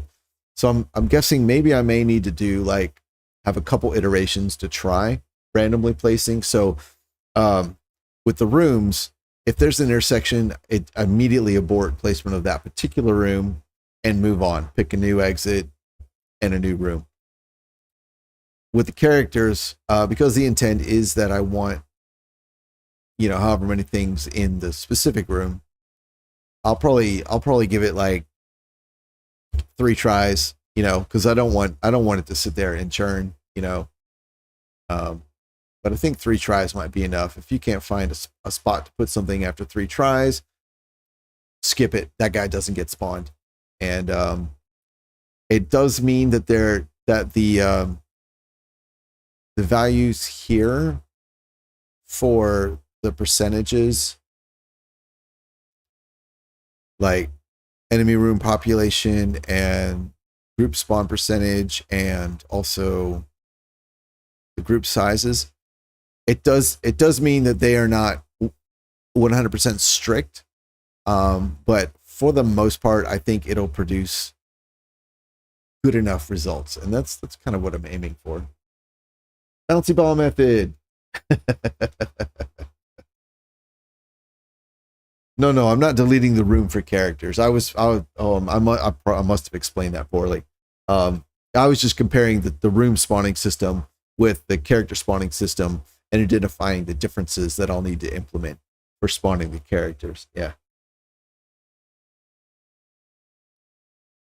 Bouncy ball method. Yeah. I may like I'm not gonna forget about the bouncy ball. Don't worry about it. Like I don't worry. I may end up doing that as part of the solution. Um, but for now, I'm gonna try it with I prefer like a what's the right word? I don't want to say single solution, but like a single solution for the placement problem, and if I can. So I'm gonna go with trying to use the check the character mesh for collision first. And if the results that produces I'm not happy with, then I'll look at combining or implementing a bouncy ball solution, pairing the two, and I may end up going with like a combination of both, you know, um, like doing a character mesh collision for like singular enemies and then bouncy balls for groups or something like that. Just see what gets the best results. But I'm going to start with just character mesh collision and hope the best. So we'll see what that does. Okay. Right. So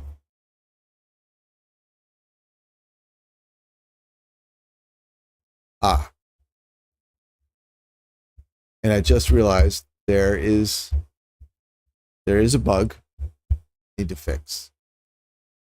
That bug is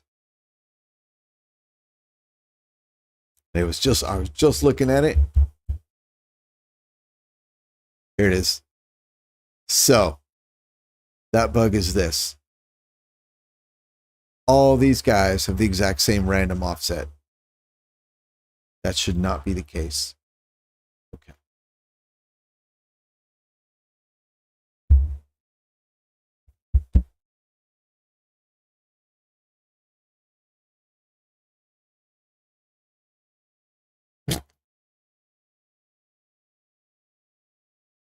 There's a guy on our team whose account on Discord got hacked, and he set out there's these spam there's a scam going around where it's like this series of images. One image shows it's an image of it's a screenshot of someone, I don't know, seeing a link or something on Twitter. And then it's an image of them clicking on the link, which takes you to a web page. And then it's an image of them going through like the process. Basically what it comes down to is there's a link that says, if click this link, and because Elon Musk will give you $2,500 for taking a survey. And then it's presented as a way to scam him, right? Because like, if you click the link and then you click OK, you can just get your $2,500 without even doing the survey. And then the final screenshot shows like you got paid $2,500, right? Or whoever, supposedly they are screenshots of someone who has done this, right? It's a scam. If you follow that link, like you're like, I don't know what's going to happen, but it'll hack your account or whatever. Anyway, this scam went around about a month or two ago on Discord. And what happens is, a bot will get someone's account, and then every Discord that they're on and every channel of that Discord, these same 4 images get posted, with usually nothing else said. And it's like, oh, look, free $2,500. Who's going to argue with that? So this guy's, and it also sends like a direct message to everyone that like on your friends list or whatever. So it's nasty. Anyway, this guy, I got these messages from this guy, and then I saw every channel in the team Discord, all these images popped up, and I was just like, hey dude, you've been hacked. if you can, you know, I messaged back just because I didn't know if it would be possible if he still had control of his account or not. But anyways, like if you can get control of your account, I'm letting you know this is a scam. Please do not do it yourself. Do not send these messages to anyone else. You know, whatever. So he got it all sorted out, got his account recovered. And then this morning, I get the same 4 fucking messages again in all the discords, in all the DMs from this dude. I'm like, dude, you've been hacked again. And I guess he just woke up or whatever, because he just saw it and he's like, no. Well, we have to laugh, otherwise we will scream. Anyway, okay, so what I'm seeing here is my random stream is not getting updated because all of these guys, which is 1, 2, 3, 1, 2, 3, 4, 5, 6, 7, 8, 9, 10, 11, 12. 12 of these guys have the exact same offset from the spawn point. Okay.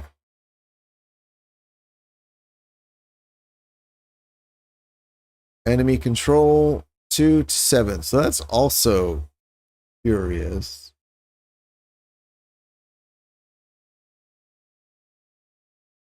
Well, it would be 2 to 7. And then the leader number is 3. So even at most that group could have been 7 grunts and 2 leaders. That's only 9. So there's 3 extra people there. That doesn't seem right. So there's actually 2 bugs there, but I'm only going to worry about the offset one right now. Okay, so how we fix that? Let's go to the bottom. Spawn enemy individual, max spawn offset distance. All right, let's go into here.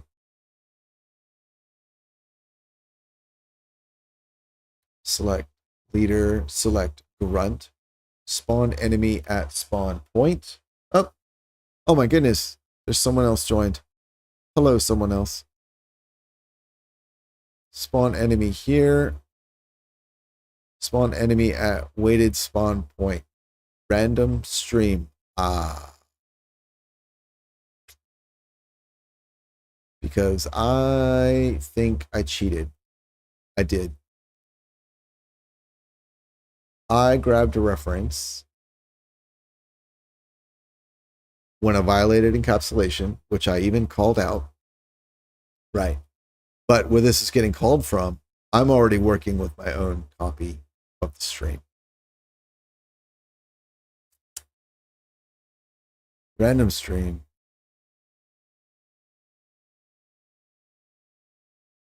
Yeah. All right. Well, the fix is simple enough. We'll parameterize the stream. We'll get rid of this.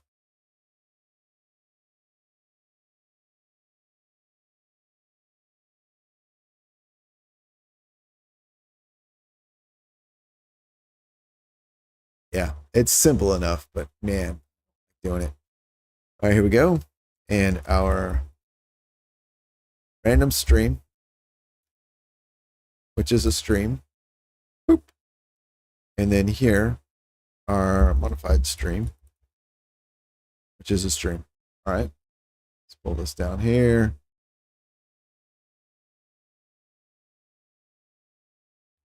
Throw that there. Oops. Random stream.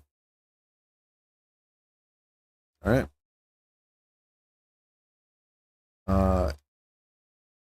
Here.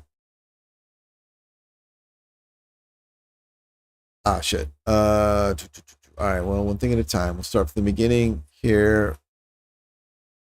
Stream goes in. Boop. Down here. Stream goes in.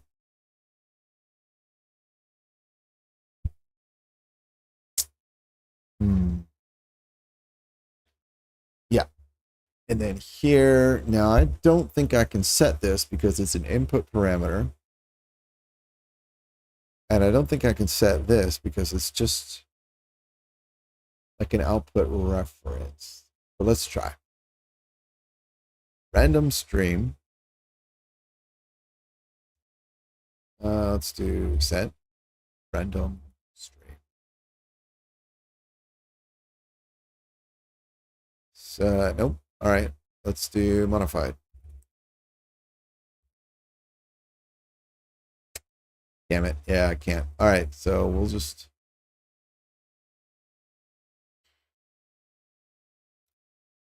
Local variable stream.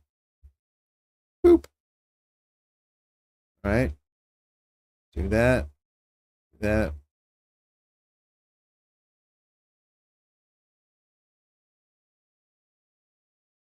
There we go.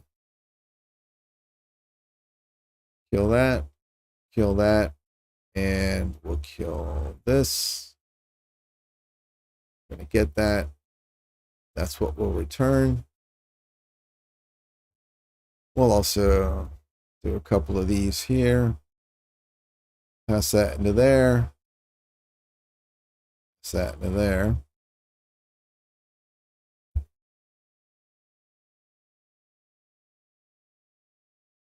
All right. Then we need a set stream. Set B. Set stream. Set stream. There we go. And we got our lovely crisscross. All right, there we go. So that should fix it. At this level. Spawn enemy at spawn point. So here, yeah, we got to pass it in here.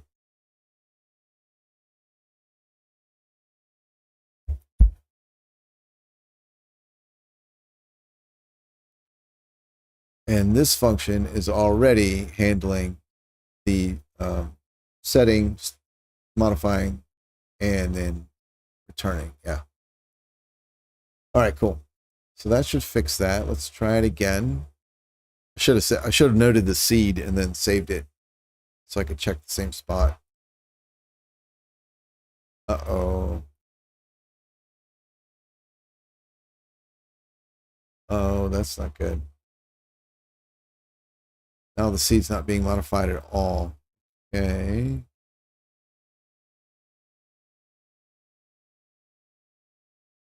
Yeah. So now they're all being spawned with the exact same rotation and position, and they may, I don't even know if they're being offset randomly. Okay. Look at this guy hiding in the doorway, you sneaky bastard. I like that. Okay.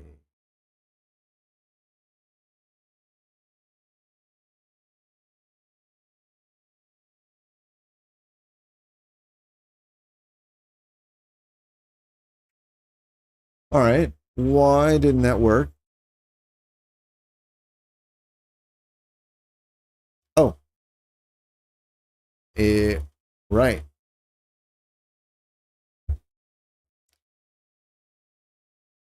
This is why. We modified it and then we didn't save it after we returned it. Okay. All right, let's compile here and run. Enemy. Oop. Nope.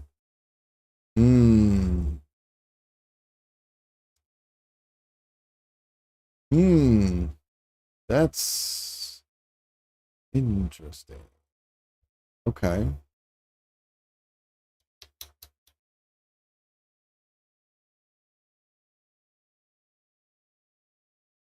All right, let's back up a little bit. Let's see. We've got destination room, enemy randomization stream, which gets set into random stream as a local variable. Okay. We then use it successfully here. Select an enemy spawn point. Yeah, that part has been working. We then use it successfully here to flip between solitary leaders or solitary brutes. That part has been working. And then we create our leader or our brute. It has been working here when we select the leader or brute. We then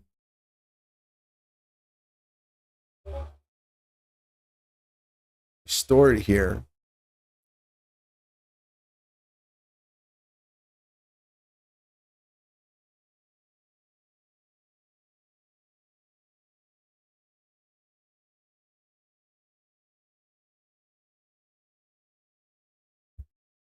We use it here, but we don't by ref. You can. Yes. Okay.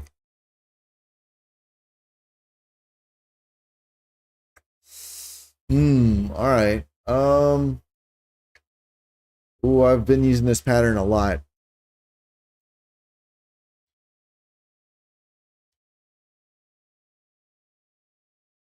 If this works, I should go fix it. That is a lot of places to fix. All right.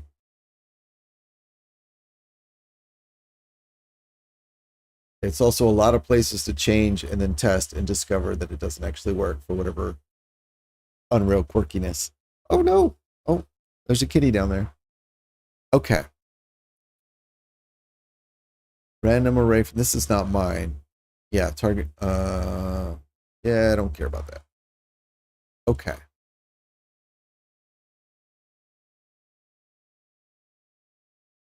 So I could have been doing that all the way down.